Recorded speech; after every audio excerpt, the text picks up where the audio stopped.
bir səs var mənim.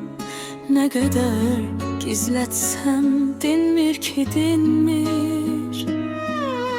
Alışdım ağrılara, acılara da mən. Heç kimsə dərdimi bilmir ki, bilmir.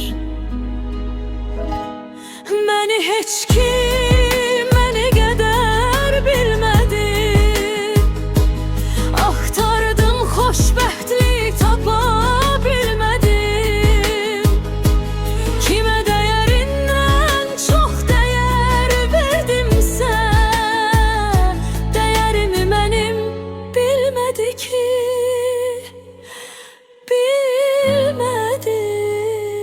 Məni heç kim məni qədər bilmədi.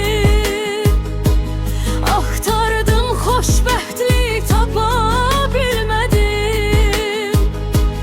Kimə dəyərindən çox dəyər verdimsə, dəyərimi mənim bilmədi ki, bilmədi.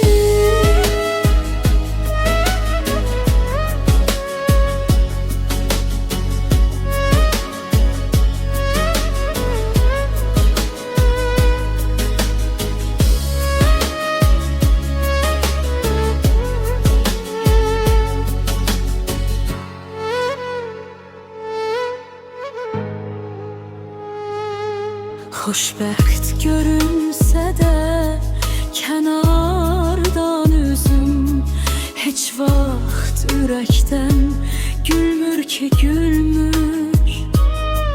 O qədər dəyərsizlərə